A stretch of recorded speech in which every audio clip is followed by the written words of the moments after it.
Battle control initialized. Hello there, comrades and cannon fodder. It's Dvoid here. I've got a 1v1 game, but this is a skirmish battle.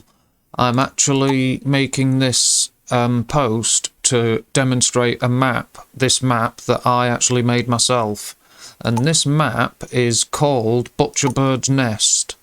And I've posted it on the, it's in the resource centre, and it's one of several maps. I've made about six, seven maps that I've made. Out of all the maps I've made, these 6 or 7 that I've posted were probably the most worthy of being posted, and I'm sending out my usual formation of troops, sending a rifle to scout ahead, sending my engineer, but this is against the AI, so there's no, there's no worries about early game skirmishes or worrying about what to take, because there won't be, I know about the AI, they play very differently to a human, and they're no threat, to be fair.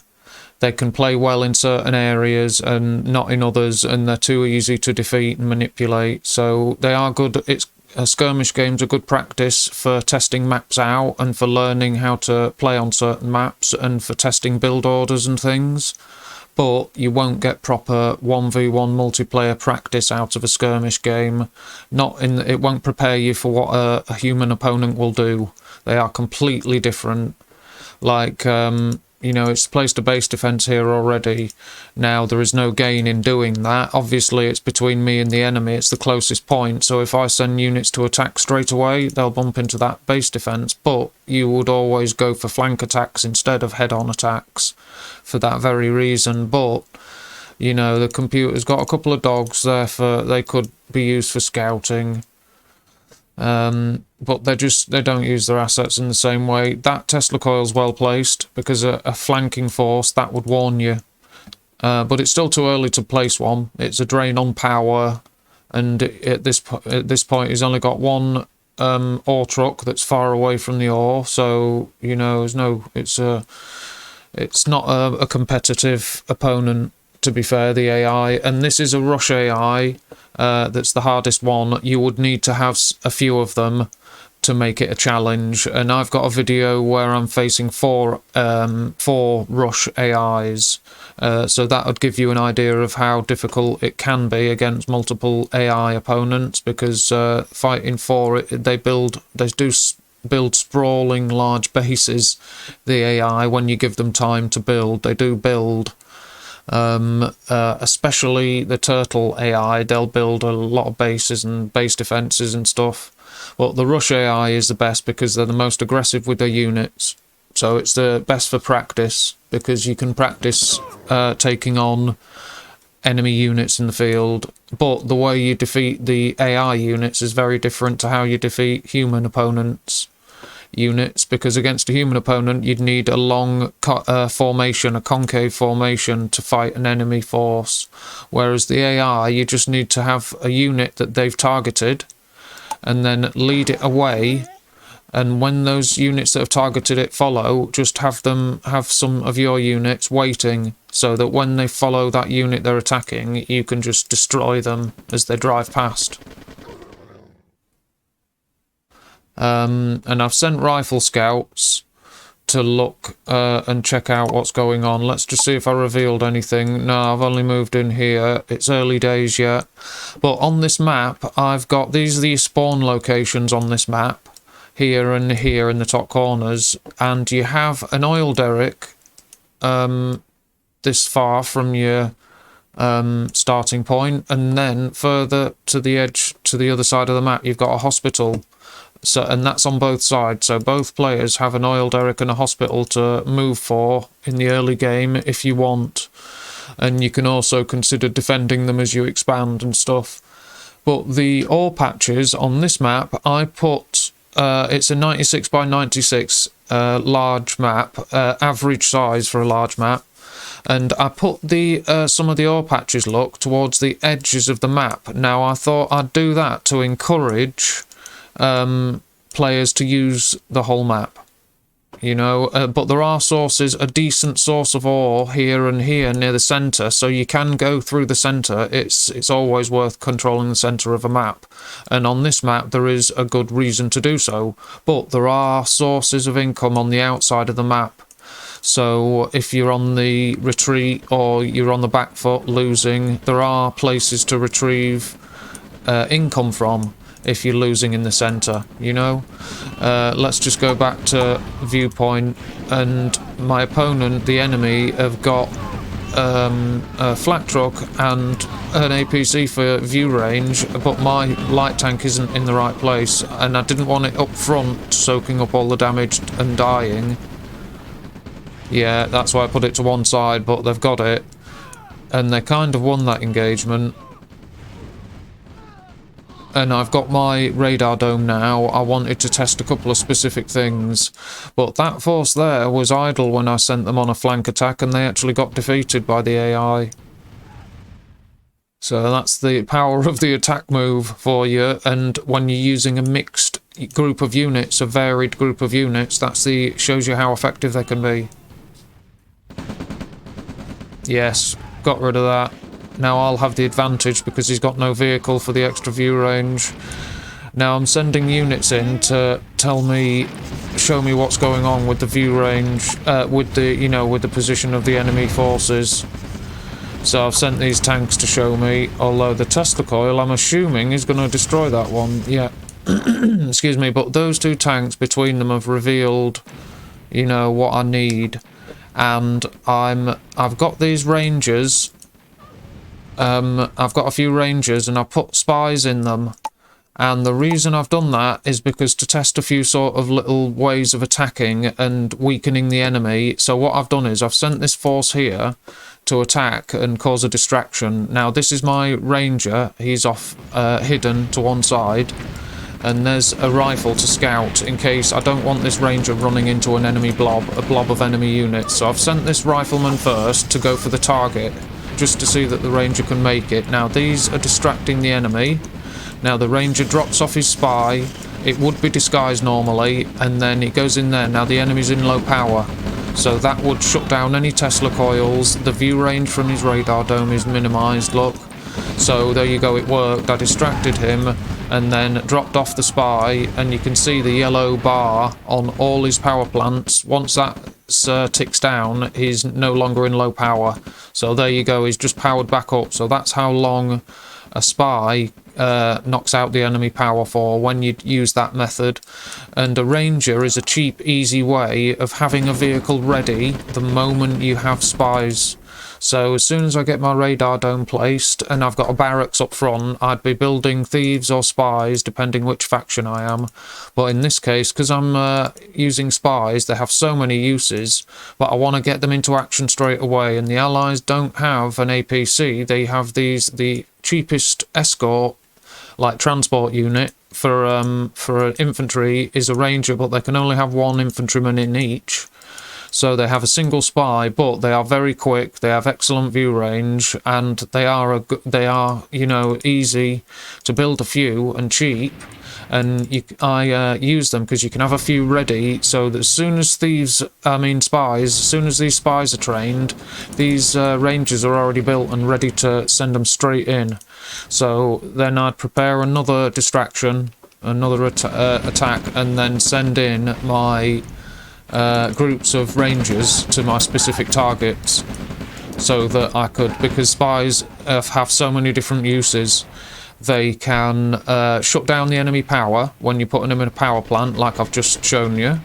They can go into an enemy radar dome and it shuts down their radar, what they've revealed. Say you have a shroud on the settings, and this I've deployed him, but the enemy were too close, so I've retreated. So they are quick enough to get away, rangers and spies. I've got away, I had to fall back, I didn't want to waste units like that. So only two of these rangers have got the spy in now. He's going back, but here we go, we've got another ranger, and he is dropped his spy off, already disguised, and he's going to hit the power again. So there you go, they're in low power. and that would shut down Tesla coils, and his build speed is lower. And here's another spy. I've sent it to take enemy credits. So yeah, I've stolen half the enemy's credits. Now I can move my units forward while he's still in low power. Look, it's about to come back. But every time I do that and put him into low power mode, it slows his building production and his unit production. Here's 2 spies, and then another use is to put them in production buildings. And there I've got it inside his barracks, but the Tesla coil zapped my next spy before he could reach the war factory. But because I've got, there you go, one's in the power plant again to shut down the Tesla coil. But because I've got a spy in their barracks, it means any infantry I train are trained as veterans already. So it's a really, really effective ability. But here we go, I've got another spy, and he's shot in the back by a Tesla trooper who was just trained. That is terrible luck. And I don't have any mechanics on hand to steal the husk of the mammoth tank. That would have been handy. Let me just check one moment. Oh, I've got helicopters. Where's the primary production? There it is. So that's my frontline barracks. That's not good, that. I should have a barracks at least here, at least there, to bring them further forward. So, yeah, there's no hope of getting a mechanic there in time. If I had a ranger on hand to bring the mechanic up here, I think it'd still be a bit late. But there's the effects of, most of the effects of the standard spy effects, like getting them inside the production structures, like the barracks. My infantry will be training as veterans. I'll show you what I mean when an infantryman that can be a veteran is trained. And I'm building mechanics and spies, specialist units at the moment, because obviously the game's over, so I'm testing out certain abilities. But I've got my helicopters and stuff. I'm bringing this closer.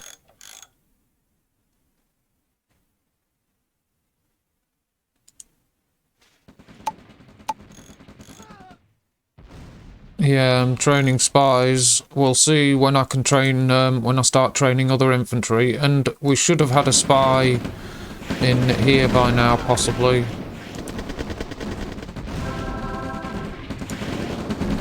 And the mechanics, I've got mechanics on hand now, so and there's some more here. Look, here's my specialist troops, but I've got a mechanic here. He can capture the husk of that ore truck.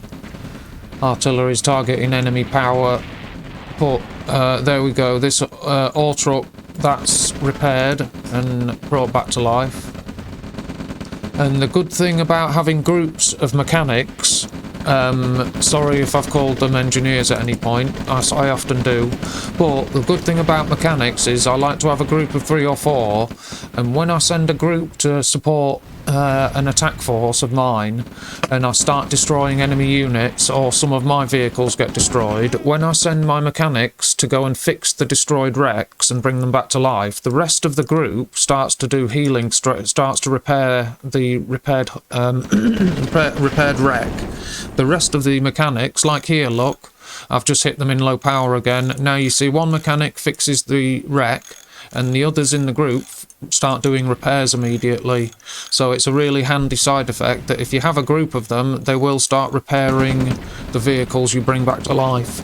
So a group of 5 is enough to get lots of value out of a group of mechanics. You know, if you can get your hands on something like a mammoth tank, or, you know, even a heavy tank, they're nice. For the Allies to have a few heavy tanks mixed in with their tank forces is a nice little upgrade. But the fact that you can infiltrate the war factory and the barracks, and then you can train your units as veterans already.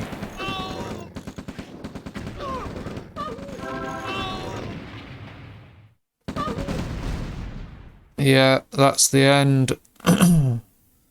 But yeah, take my word for it. My units are trained as veterans, especially my infantry, because I got a spy inside their barracks, but my engineers are doing lots of capturing. Even the kennel's gonna be mine.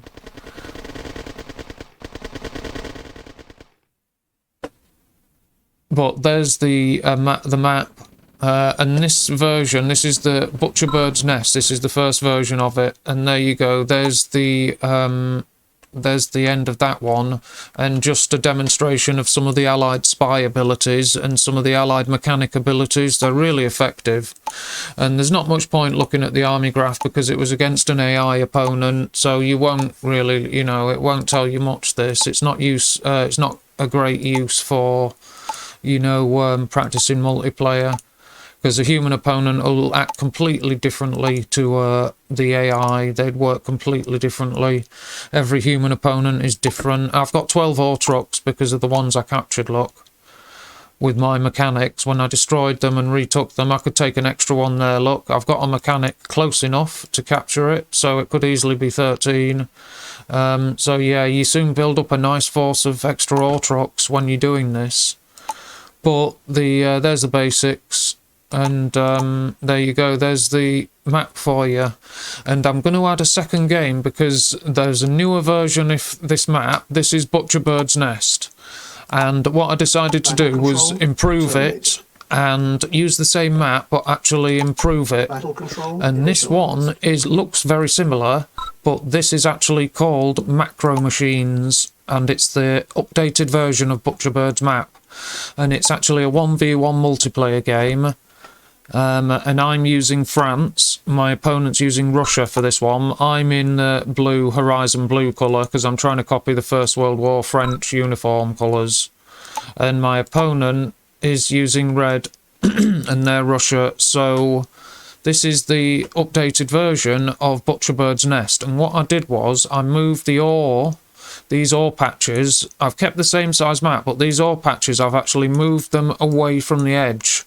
Because if you remember me mentioning, I said I put the ore at the edge of the map so that the players would have to spread out, and it would encourage players to use more of the map, more of the area. And you could focus in the centre and push through with a central base push if you wanted, because there's two good patches of ore here to expand to. And I would always expand to these first, probably one of these. If I started here, I'd go to this one, for example. It is my favoured expansion ore patch on this because it protects the oil derrick and it's close to 3 other patches. You can move your MCV and deploy a refinery very quickly at either of these 3 patches from this position. So and it's a very defendable area with these terrain features, but it's got the same oil derrick and hospital locations as Butcher Bird's Nest, and it's got the same sort of features. Look, I've got some barrels and supply crates here and there, look, with the woods and forests that I've built, and I tried to give it a natural look and that, you know, so the ridges and cliffs have got trees and things, and there's a supply cache in the centre. These barrels obviously are explosive, and there's a supply cache in the centre of the map. But yeah, most of the trees and cliffs are kind of blended so that they look natural, but these are the terrain features that I would use for defensive combat, etc. You know, I've taken my first oil derrick and I've captured my hospital, so I'm moving this group of units here to keep an eye on my main expansion, even though it's very early yet. That's just what I decided to do, because I don't know this opponent. And there's my opponent's engineer, all on his own, with no one escorting him. So these guys, I should have had one there. To kill him, I should have had one guy waiting for him, because if there was units there, they would have had a look round here by now. So I should have known that and sent one in.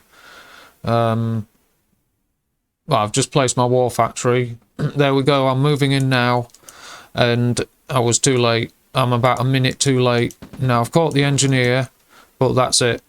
You know, he's done his job and captured the oil derrick, which is more important than the hospital, especially at this point in the game.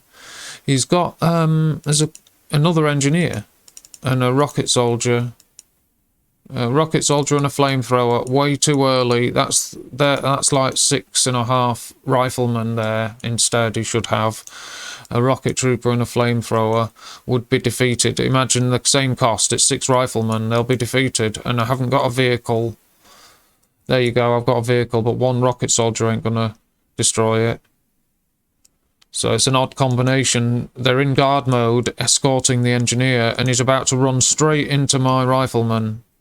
Oh, he got away. Very nice maneuvering. Let's see what happens. And he's shooting at the rocket soldier. He got him. Oh, and he's firing at this guy. They both died. So my soldier really did his duty there. That was a hero's death he faced. So he deserves honours. These guys saw it, so they'll report his bravery and he'll be given an award, you know, after the battle. He'll get honourable mentions. But my opponent got his engineer out of there. He just managed to keep it alive, which was really nice. And that's what those two, the rocket soldier and the flamethrower guy, were there for, to protect the engineer. So they did their job. I can't deny that. But he's got a radar dome and he's got an airfield and he's got 2 ore trucks, but he's got no... Yeah, he's just built a flamethrower soldier. So he's got a radar dome and an airfield, but no units. Now, you'd need, instead of the radar dome and the airfield, you need a 3rd refinery, and then before the 3rd refinery you would have, so yeah, instead of the radar dome and airfield, you'd want a war factory, and that would enable you to create 1 scout vehicle and then start churning out ore trucks. So this, like I say, as I was saying, this is the updated version of Butcherbird's map, and this one's called Macro Machines. And what I did was I moved the ore patches that were at the edge of the map, I've moved them for slightly inward. But my opponent's retaking the oil derrick, and he's got a group...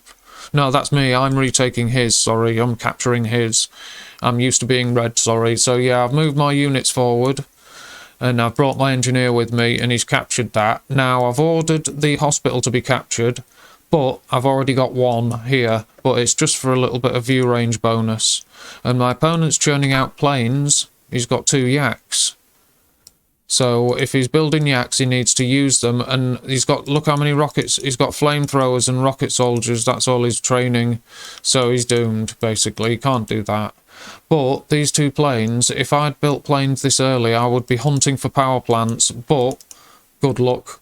Out of all these, I've got, look, there's 1, 2, 3, 4, 5, 6, 7, 8, 9. I've got 10 fake power plants and 4 real ones. So good luck finding them. But if I was using these planes, I would be picking off power plants. And here we go, look, he's found my units and is strafing them. His engineer's on the move as well. But I captured the hospital and decided to hide my engineer down here. And it looks like both engineers are heading in the same direction. But what are the planes doing? Are they out of ammo? Strange. No, they're not out of ammo. Just weird. Wonder what they're up to. You need to send them on attack moves. Look, my engineer... That's my guy. Why isn't he shooting the enemy engineer? Is he not close enough? Look. That's the enemy engineer. Why is my rifleman not targeting him? The planes took him out, and he's got my engineer as well. Nicely spotted. But I saw what happened there and thought, right, well, I'm going to destroy that. Let's see if his engineer manages to sneak past. No, it won't, because he's going for the hospital, and that was the very last bit of health he had, and the light tank just shot him, and he's lost his aircraft now, and I'm sending a small force, but even though it's a small force, in this situation, it's overwhelming for my opponent, because he's got nothing to stop it. Rocket troops and flame troops aren't going to do a thing. And this small force is moving in. I've got a medium tank with them, even though the light tank's leading the way. I'm expanding. I've moved past these gems because even though I haven't started harvesting them yet, it denies them to the enemy because it's an important large gem patch. So not only can I expand elsewhere, I can, if I have to, I can fall back to here if I have to. Right, there's an attack. I've taken out an ore truck. And I'm getting V2 hits, that's, but looks like I'm going to continue the attack. And from another direction, all that's left of the V2s basically. 1 flamethrower soldier, but it's not going to do anything. And the V2s, there's nothing they can do, they're just trapped amongst my units. flamethrower guy didn't even fire.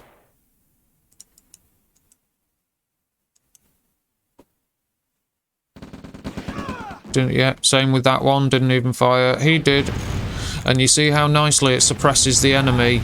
And a lot of my infantry will take damage from that. Yes, they are healing, but it's extremely effective the way flamethrowers suppress your troops. It slows them down, makes them attack more slowly. It's an excellent side effect of the flamethrower, is how it suppresses infantry so well. But here you go, I've got my mechanics up front now. Launching my attack, it's over. I've got my enemy pinned, and they didn't expand, that's all there is to it. And I've overrun them. I've got mechanics, so I can, if I want to, start repairing these husks if I want to.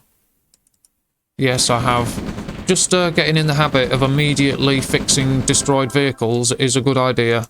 That's the way I see it. It's just getting to the... That's why I'm doing this, even though the game is obviously over against my opponent, a human opponent this time. Even though it's obviously over, I'm getting it... The reason I'm doing this is getting into the habit of just doing that automatically. Having mechanics on hand, and being able to fix my own destroyed vehicles and to be able to steal the enemy's destroyed vehicles for my own use. Plus, for ore trucks and MCVs, they're the ultimate use of mechanics. But there you go, that's the end of that. I've brought a base push with, and I've got my radar dome now.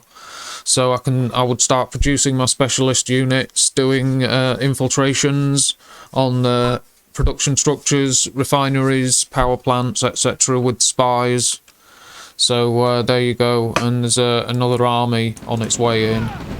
But there you go. Yeah, that's the demonstration of Macro Machines map, and I do prefer it a lot more to its original Butcherbird's map. Butcherbird's Nest it was called, the first one, and I prefer this one just the way the ore has been brought in away from the edges, because it allows flanking attacks to go unseen, because you can sneak small groups of units, or you can sneak units behind these ore patches. If they don't build here or place units protecting the edge, then you can sneak units past them or go on eco raids to attack from here and stuff, and it just opened up the map a little bit more for to me, I think, because having these at the edge was you couldn't sneak units behind them. You'd have to go towards the centre of the map or over the ore patches where the enemy would see you. So, I just thought it was an improvement to bring the ore patches in a little bit away from the edge, just to allow flank attacks to go unseen if you want to, or if you wanted to attempt that. But that was the second test game on here on this one. But this is also in the resource centre. I've posted all my maps under Dvoid, my own name. I've posted them. I've got a map called Broken Oath, What the Tech, Macro Machines, Butcherbird's Nest, Shock and Awe, that sort of thing. If you put in, you'd be able to find it by, one way or another by my name, Dvoid, or something like that. But I thought I'd demonstrate this map, and this is probably my favourite of the maps I made myself, and this is Macro Machines. And I thought I'd demonstrate it and with a few allied abilities against the AI, and then demonstrate it against a human opponent. And I didn't know this opponent when I had a game, and obviously it's not the most riveting battle, but it was. This video is to show the map off and show players what some of my maps are like. I killed less than my opponent. I only got 36 units. They got 56. So, but I did destroy 36,000 value of assets. They only got 10,000. So that shows more accurately the results. I'm still building and training. Economy tab. I earned 82,000. Yeah, my opponent only earned 33. But I've got 9 ore trucks at the end. It's only just gone 11 minutes, and I've already got 9 ore trucks, so that's not bad. If you can start destroying enemy ore trucks in an eco raid, and then capturing the repairing the wrecks with a mechanic or two that early on, or even mid-game, any point in the game really, then it's going to benefit you, because they're losing ore trucks and all the income they would have got, and you're actually not only destroying them, you're actually using them yourself and getting that benefit. Instead of just taking it away from the enemy, you're getting it yourself. Now that is a really effective way of fighting a war, a battle. That's an extremely effective way of going about winning.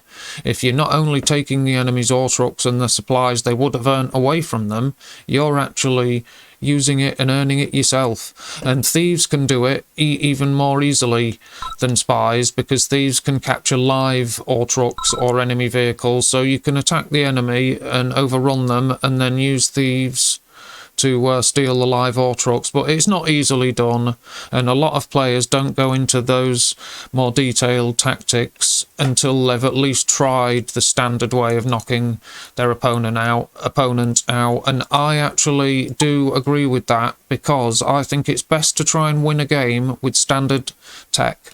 So that means service depot level tech. I think it's best to try and win the battle with that first. Try a few eco raids and base attacks and stuff like that. Try and destroy the enemy and use the standard units first. And then if you can't destroy them, or they're proving too effective and it gets to 12 minutes and beyond, then you know, you need more assets to do the job, because for whatever reason you can't beat them with standard units. But you know, early on, if you build a radar dome and tech center too early, like some players do, that will lose you the game in itself, because you're going to have no units and no money. So that's why just build a standard army and try and win the game with the standard service depot tech level. Try and win the game with that first. That's what I think is the best idea.